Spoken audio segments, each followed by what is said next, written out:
할렐루야 성도 여러분 반갑습니다. 유튜브 성도님들도 반갑습니다. 오늘 함께 주신 말씀은 마태복음 27장 50절에서 53절까지입니다. 마태복음 27장 50절에서 53절까지 말씀 보겠습니다. 제가 봉독하겠습니다. 예수께서 다시 크게 소리 지르시고 영혼이 떠나시니라. 이에 성소 휘장이 위로부터 아래까지 찢어져 둘이 되고 땅이 진동하며 바위가 터지고 무덤들이 열리며 자던 성도의 몸이 많이 일어나되 예수의 부활 후에 그들이 무덤에서 나와서 거룩한 성에 들어가 많은 사람에게 보이니라. 아멘. 예수님은 AD 30년 4월 4일 목요일 6월절 오후 3시에 죽으셨습니다. 장사한 지 사흘 만인 4월 7일 일요일 새벽에 부활했습니다. 올해 6월절은 며칠 전인 4월 2일이고 부활하신 날 부활절은 저번 일요일인 4월 5일이었습니다. 예수님은 자신이 부활할 것을 예언하였고 그 예언이 이루어졌습니다. 마가복음 8장 31절을 보겠습니다. 인자가 많은 고난을 받고 장로들과 대제사장들과 서기관들에게 버림받아 죽임을 당하고 사흘 만에 살아나야 할 것을 비로소 그들에게 가르치시되. 아멘. 예수님의 부활의 가장 큰 의미 중에 하나는 우리도 부활한다는 증거를 보여주는 것입니다. 고린도전서 15장 13절과 요한복음 11장 25절을 보겠습니다. 만일 죽은 자의 부활이 없으면 그리스도도 다시 살아나지 못하셨으리라. 아멘. 예수께서 이르시되 나는 부활이요 생명이니 나를 믿는 자는 죽어도 살겠고. 아멘. 이 구절에서 죽어도 산다는 것이 죽은 후에 부활한다는 뜻입니다. 하나님은 부활의 증거를 더욱 분명하게 보여주기 위해요. 예수님 외에도 많은 죽은 성도들이 다시 살아나게 하였습니다. 본문 말씀 중 마태복음 27장 52절 53절을 보겠습니다. 무덤들이 열리며 자던 성도의 몸이 많이 일어나되 예수의 부활 후에 그들이 무덤에서 나와서 거룩한 성에 들어가 많은 사람에게 보이니라. 아멘. 예수님이 죽으심과 동시에 무덤이 열리고 죽은 성도들이 살아났습니다. 죽으실 때 살아났어요. 무덤 안에서. 그리고 3일 후에 예수님이 부활하실 때에 무덤에서 걸어서 나왔어요. 그래서 예루살렘 성으로 들어가서 많은 사람들에게 보였어요. 영화 같은 충격적인 일이 벌어진 것입니다. 그 당시 예루살렘에서 큰 소동이 일어났을 거예요. 20년 전에 돌아가신 부모가 살아서 자녀에게 나타나고 이러면서 왔을지 뭐 어떻게 왔을지는 모르겠지만 그러고 오지는 않았겠죠. 얘야 나 부활했다. 그죠? 샬롬. 그리고 또 3개월 전에 죽은 친구가 찾아왔다면 얼마나 놀라겠어요. 그런데 예수님이 죽으시고 부활할 때 실제로 이런 일이 있었습니다. 이 성경 구절과 관련해서 저도 놀란 경험을 했어요. 그것은 제가 성경을 가르치는 사람들 중에 이 구절을 특별히 기억하는 사람이 별로 없었다는 사실. 그래서 배우는 사람들도 충격을 받은 경우가 여러 차례 있었어요. 그 사람들은 2번 충격을 받아요. 죽은 자들이 단체로 무덤에서 나오는 사건에 한 번 충격을 받고, 그 다음에 성경을 읽었음에도 이 사건을 기억하지 못하는 자신에게 충격을 받아요. 아마도 이들은 그때까지 부활의 의미에 대해서 관심이 없었던 것으로 여겨져요. 그러니 그런 말씀이 기억이 안 나는 거죠. 근데 그 중에서도 제가 한 사람 기억나는 사람이 있어요. 유난히. 제가 1:1 양육을 했는데 제 집사였을 때예요. 신학교 다닐 때. 저보다 한 10살 정도 많은 그 남자 권사님이 저한테 1:1 양육을 신청을 해서 제가 이제 가르친 적이 있는데, 이분도 신앙생활을 오래 한 분이에요. 저보다 한 10년 위였어요 당시. 그리고 성경도 꽤 읽은 분인데 이제 이것을 가르치는데 너무 놀라더라고요.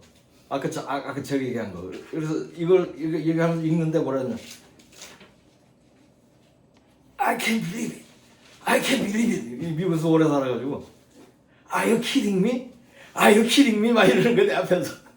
정말 이거 농담하는 거야 지금 농담하는 거야 막 이러는 거야. 그 사람이 가장 충격을 많이 먹은 사람.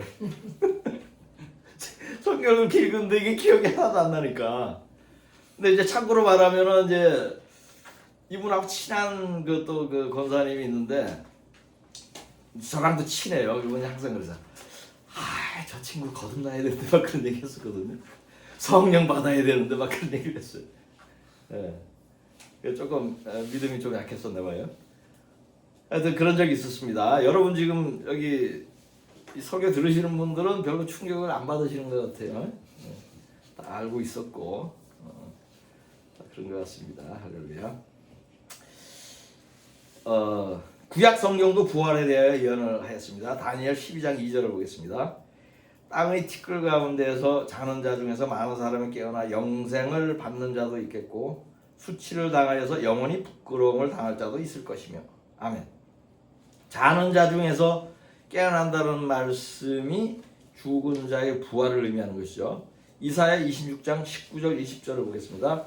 주의 죽은 자들은 살아나고 그들의 시체들은 일어나리이다. 티끌에 누운 자들아 너희는 깨어 노래하라. 주의 이슬은 빛난 이슬이니 땅이 죽은 자들을 내놓으리로다. 내 백성아 갈지어다. 내 밀실에 들어가서 내 문을 닫고 분노가 지나기까지 잠깐 숨을 지어다. 아멘. 이 구절은 창세 이래로 죽은 모든 성도들이 대환란이 시작되기 전에 부활해서 하늘로 휴거되어서 보호받는 것을 말씀하는 것이에요. 그것도 아주 중요한 것인데 제가 지금 해석을 해드리는 거예요.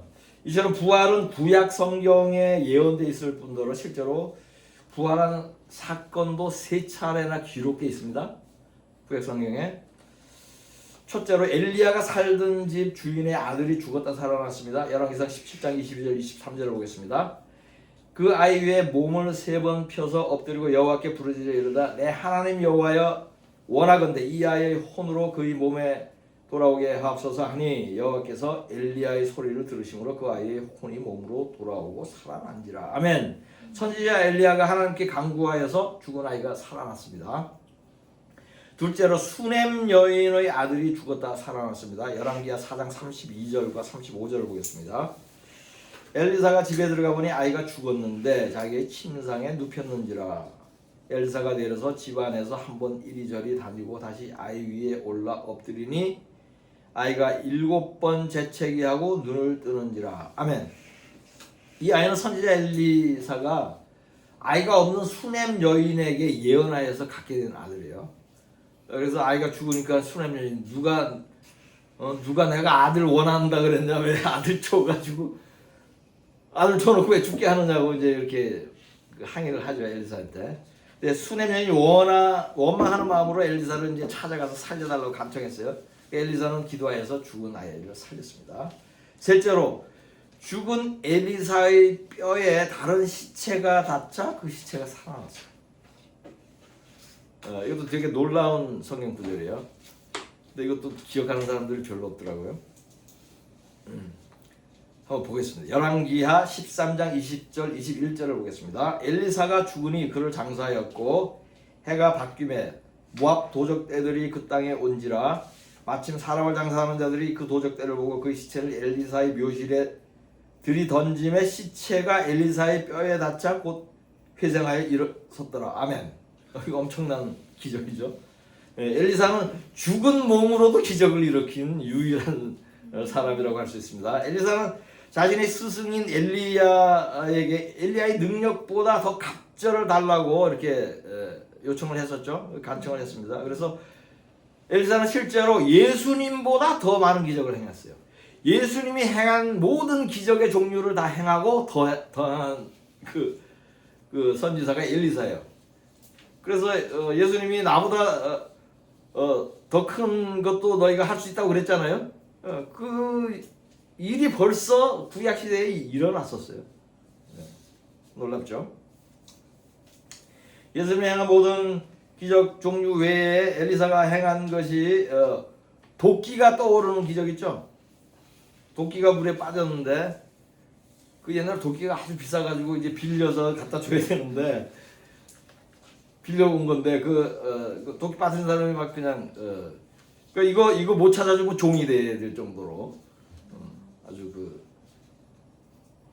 그 깊은 데 빠지면 찾기 어렵잖아요. 근데 이제 엘리사가 도끼가 떠오르게 했어요. 기적이죠. 그다음에 좀 전에 얘기한 죽은 몸으로 다른 시체를 살린 것도 그 중에 하나죠. 이사를 살펴본 대로 구약 시대에 부활을 예언한 말씀도 있었고 실제 부활의 사건도 세 차례나 있었습니다.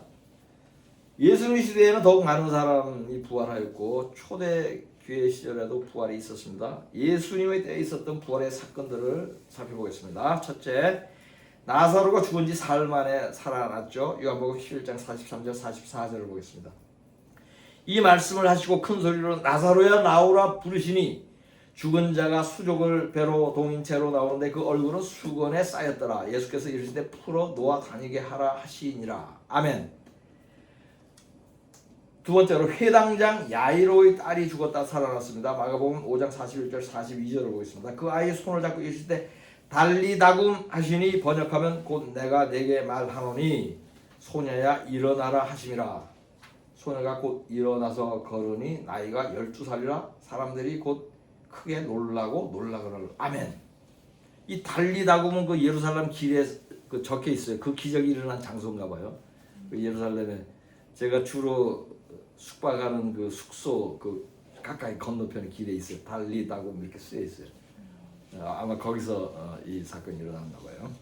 세 번째로 나인성에 사는 과부의 아들이 죽었다 살아났습니다. 누가복음 7장 13절에서 15절까지를 보겠습니다. 주께서 과부를 보시고 불쌍히 여기서 울지 말라 하시고 가까이 가서 그 관에 손을 대시니 맨 자들이 서는지라. 예수께서 이르시되 청년아 내가 네게 말하노니 일어나라 하시매 죽었던 자가 일어나 앉고 말도 하거늘. 예수께서 그를 어머니에게 주시니. 아멘. 옛날에 과부는 생활이 어려웠습니다. 이 과부는 하나 있는 아들까지 죽으면 소망이 없을 거예요. 이러한 처지를 불쌍히 여기신 예수님께서 과부의 죽은 아들을 살려준 것입니다. 예수님의 때에 부활한 사람은 예수님 자신과 이 세 사람과 예루살렘의 무덤에 있었던 많은 사람들입니다. 부활의 증거는 그런데 여기서 끝나지 않았습니다. 예수님이 승천하신 후인 초대교회 시절에도 부활이 있었습니다. 사도들이 성령의 능력으로 죽은 자를 살렸습니다. 두 차례 부활의 기록이 있습니다. 첫째로 베드로가 병들어 죽은 다비다를 살렸습니다. 사도행전 9장 40절을 보겠습니다. 베드로가 사람을 다 내보내고 무릎을 꿇고 기도하고 돌이켜 시체를 향하여 이르되 다비다야 일어나라 하니 그가 눈을 떠 베드로를 보고 일어나 앉는지라. 아멘. 베드로가 한번 부활하는 그런 기적을 일으켰습니다. 두 번째로 바울이 삼층에서 떨어져 죽은 유두고를 살렸습니다. 사도행전 20장 9절 10절을 보겠습니다. 유두고라 하는 청년이 창에 걸터 앉아있다가 깊이 졸더니 바울이 강론하기를 더 오래 하매 졸음을 이기지 못하여 3층에서 떨어지거늘 일으켜보니 죽었는지라. 바울이 내려가서 그 위에 엎드려 그 몸을 안고 말하되 떠들지 말라 생명이 그에게 있다 하고. 아멘. 살린 것입니다. 죽은 거예요. 죽었는데 살린 것입니다. 밤새도록 강론을 하니까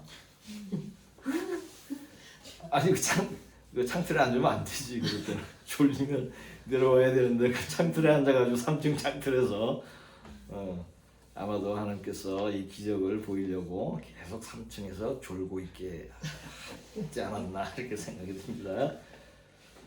살펴본 대로 성경은 부활이 있다고 말씀만 하는 것이 아니에요. 실제로 부활한 사람들을 여러 차례 보여주고 있어요. 그러니 부활은 반드시 있습니다. 아멘. 모든 인간은 두 가지 모양 중에 하나로 부활합니다. 하나는 생명의 부활이고 다른 하나는 심판의 부활입니다. 요한복음 5장 28절 29절을 보겠습니다. 이를 놀랍게 여기지 말라. 무덤 속에 있는 자가 다 그의 음성을 들을 때가 오나니 선한 일을 행한 자는 생명의 부활로 악한 일을 행한 자는 심판의 부활로 나오리라. 아멘.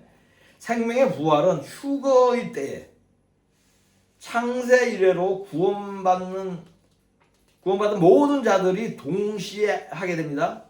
이때 노아도 부활하고 아브라함도 부활하고 야곱도 부활하고 모세도 부활합니다. 다윗도 부활하고 12사도들도 부활하고 바울과 스데반도 부활합니다. 삭개오도 부활하고 거지 나사로도 부활합니다. 구원받고 돌아가신 여러분 부모와 조부모도 이때 부활합니다. 부활하여 영화로운 몸을 입고 천국으로 들어갑니다. 살아있는 자들 중에 구원받은 자들과 함께 동시에 휴거되는 것입니다. 이 장면을 매우 사실적으로 묘사한 성경 구절이 있습니다. 데살로니가전서 4장 16절 17절을 보겠습니다.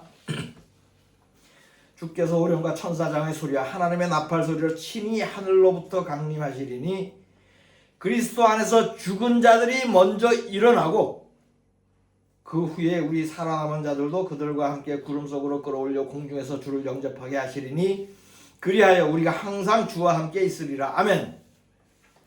구원받은 자들은 부활하면 죽지 않습니다. 천년왕국과 천국에서 영원히 살게 됩니다. 그러나 구원받지 못한 자들도 부활을 해요. 이들이 부활하는 이유는 판결을 받고 다시 지옥으로 가기 위한 것이에요. 이들이 부활하는 때는 구원받은 자들이 부활하는 때와 다릅니다. 이들은 천년왕국이 끝나고 하늘에서 천국이 내려오기 전에 새 예루살렘이 내려오기 직전에 부활하여 심판을 받습니다. 구원받은 자들보다 1000년 뒤에 부활하는 것이에요. 요한계시록 20장 13절 14절을 보겠습니다. 바다가 그 가운데서 죽은 자들을 내주고 또 사망과 음부도 그 가운데서 죽은 자들을 내주매 각 사람이 자기 행위대로 심판을 받고 사망과 음부도 불못에 던져지니 이것은 둘째 사망 곧 불못이라. 아멘. 이들은 심판을 확정한 후에 몸을 입은 채 다시 유황 불못으로 떨어지는 것입니다. 한번 떨어지면 영원히 나오지 못합니다. 이것을 둘째 사망이라고 합니다. 처음에 한 번 사망하고 다시 심판받고 지옥으로 감으로 2번 사망하는 것이죠. 그러나 구원받은 사람은 둘째 사망이 없습니다. 둘째 사망이 없다는 뜻이 이 뜻이에요. 부활한 후에 영원히 살기 때문에요. 요한계시록 20장 6절을 보겠습니다. 이 첫째 부활에 참여하는 자들은 복이 있고 거룩하도다. 둘째 사망이 그들을 다스리는 권세가 없고 도리어 그들이 하나님과 그리스도의 제사장이 되어 1000년 동안 그리스도와 더불어 왕노릇 하리라. 아멘.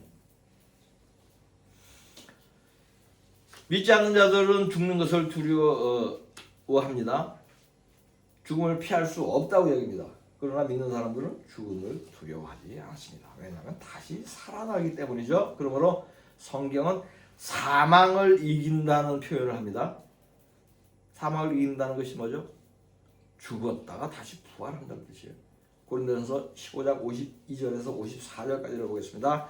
나팔 소리가 나며 죽은 자들이 썩지 아니할 것으로 다시 살아나고 우리도 변화되리라. 이 썩을 것이 반드시 썩지 아니할 것을 입겠고 이 죽을 것이 죽지 아니함을 입으리로다. 이 썩을 것이 썩지 아니함을 입고 이 죽을 것이 죽지 아니함을 입을 때에는 사망을 삼키고 이기리라고 기록된 말씀이 이루어지리라. 아멘. 이 구절은 죽은 자들이 부활해서 죽지 않는 영화로운 몸으로 변화되는 모습을 묘사하고 있죠. 이렇게 부활하여 변화되는 것이 사망을 이기는 것입니다. 가장 먼저 사망을 이기고 부활하신 분이 예수 그리스도입니다. 예수 그리스도가 부활의 첫 열매이고 주님이 오실 때 부활하게 될 성도들이 그 다음 열매들입니다. 고린도전서 15장 20절과 15장 23절을 보겠습니다. 그러나 이제 그리스도께서 죽은 자 가운데서 다시 살아나서 잠자는 자들의 첫 열매가 되셨도다. 아멘. 그러나 각각 자기 차례대로 되리니 먼저는 첫 열매인 그리스도요 다음에는 그가 강림하실 때에 그리스도에게 속한 자요. 아멘. 부활하여 휴거하는 자들, 구원받은 자들, 이들이 그 다음 열매죠. 성경은 예수님의 부활을 여러 측면에서 증거합니다. 그중 두 곳을 보겠습니다. 첫째, 누가복음 24장 5절에서 7절까지를 보겠습니다. 여자들이 두려워 얼굴에 땅을 대니 두 사람이 이르되 어찌하여 살아있는 자를 죽은 자 가운데서 찾느냐. 멋있는 표현이죠. 여기 계시지 않고 살아나셨느니라. 갈릴리에 계실 때에 너에게 어떻게 말씀하셨는지를 기억하라. 이르시기를 인자가 죄인의 손에 넘겨져 십자가에 못 박히고 제3일에 다시 살아나야 하리라 하셨느니라 한데 아멘. 이 말씀은 그 가든 툼이라고 예수님 무덤 있는 데 있어요. 예루살렘에. 거기에 요 부분만 딱 쓰여 있어요. 네. 어찌하여 살아있는 자를 죽은 자 가운데서 다시 찾느냐. 사람들이 가서 거기 쳐다보거든요. 쳐다보잖아요. 근데 요 말씀만 딱 쓰여 있어요. 아주 인상적이더라고요. 네? 천사들이 예수님을 찾아온 여인들에게 예수님이 살아나서 무덤 안에 없다고 지금 말씀하죠. 예수님이 죽으시고 3일 만에 다시 살아날 것이라고 한 말씀을 기억하라고 합니다. 예수님의 부활이 무덤의 현장에서 검증된 것이에요. 아멘. 둘째, 고린도전서 15장 4절에서 8절까지를 보겠습니다. 장사 지낸 바 되셨다가 성경대로 사흘 만에 다시 살아나사 게바에게 보이시고 후에 12 제자에게와 그 후에 500여 형제에게 일시에 보이셨나니 그 중에 지금까지 대다수는 살아있고 어떤 사람은 잠들었으며 그 후에 야고보에게 보이셨으며 그 후에 모든 사도에게와 맨 나중에 만삭되지 못하여 난 자 같은 내게도 보이셨느니라. 아멘. 바울이 아주 겸손하게 자신을 표현하고 있습니다. 자기에게도 나타나셨습니다. 그러니까 이 말씀을 보면 실물로 나타나셨는지 환상으로 나타나셨는지 우리가 조금 궁금하죠. 실물로 나타나셨을 것을 좀 암시하는 면이 여기서 이걸 읽으면 그런 면이 있습니다. 이 구절은 예수님의 부활에 대한 증인들이 사도들을 포함하여 500명이 넘는 것을 보여줍니다. 이처럼 예수님의 부활은 예언되었고 무덤에서 확인되었고 많은 증인들이 있습니다. 그러므로 예수의 부활은 사실입니다. 역사적 진실이고 성경의 진리입니다. 그럼에도 불구하고 부활이 없다고 하는 자들이 있었습니다. 고린도전서 15장 12절에서 14절까지를 보겠습니다. 그리스도께서 죽은 자 가운데서 다시 살아나셨다 전파되었거늘 너희 중에 어떤 사람들은 어찌하여 죽은 자 가운데서 부활이 없다 하느냐? 만일 죽은 자의 부활이 없으면 그리스도도 다시 살아나지 못하셨으리라. 그리스도께서 만일 다시 살아나지 못하셨으면 우리가 전파하는 것도 헛된 것이요 또 너희 믿음도 헛것이며 아멘. 부활이 없으면 예수님도 다시 살아나지 못했어요. 부활이 없으면 복음 전하는 것도 헛되고 예수를 믿는 것도 헛된 것입니다. 그러나 부활을 믿는 자들에게는 부활이 구원의 능력입니다. 빌립보서 3장 10절 11절을 보겠습니다. 내가 그리스도와 그 부활의 권능과 그 고난에 참여함을 알고자 하여 그의 죽으심을 본받아 어떻게 해서든지 죽은 자 가운데서 부활에 이르려 하노니 아멘. 어떻게 해서든지 부활하려고 한다는 뜻은 뭐죠? 구원받으려고 한다는 그 의미와 같은 의미죠. 고난을 참고 죽음을 각오하고 예수를 믿는 것은 죽은 자 가운데서 부활하려는 것입니다. 영화로운 모습으로 부활하는 자들이 공중에서 주를 보는 것입니다. 그러므로 부활에 참여하는 자들은 복이 있습니다. 아멘. 지금까지 설교한 부활의 의미를 요약하겠습니다. 첫째, 예수님의 부활은 인간도 부활한다는 것을 증거한다. 아멘. 둘째, 예수님의 부활은 증거가 있다. 아멘. 셋째, 성경은 부활을 예언하고 실제로 많은 사람이 부활한 사실을 보여준다. 아멘. 넷째, 부활은 사망을 이기는 권세이다. 아멘. 다섯째, 부활을 믿는 사람은 죽음을 두려워하지 않는다. 아멘. 여섯째, 선한 자에게는 생명의 부활이, 악한 자에게는 심판의 부활이 있다.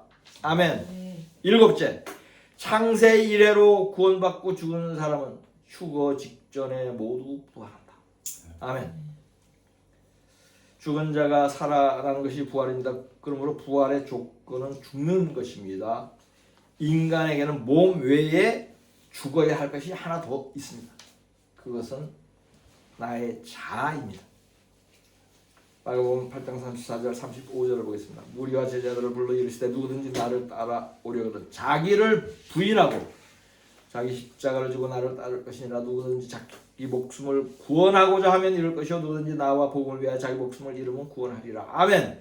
자아가 죽으면 자기 십자가를 지고 주를 따라갑니다. 그래야 육체도 죽습니다. 이 육체는 생명의 부활을 하게 됩니다. 여러분 모두 그리스도의 부활에 동참하게 되시기를 부활의 첫 열매이신 우리 주 예수 그리스도의 이름으로 축복합니다. 본문 말씀으로 설교를 마치겠습니다. 예수께서 다시 크게 소리 지르시고 영원히 떠나시니라. 이에 성소 휘장이 위로부터 아래까지 찢겨져 둘이 되고 땅이 진동하며 바위가 터지고 무덤들이 열리며 자던 성도의 몸이 많이 일어나되 예수의 부활 후에 그들이 무덤에서 나와서 거룩한 성에 들어가 많은 사람에게 보이니라. 아멘.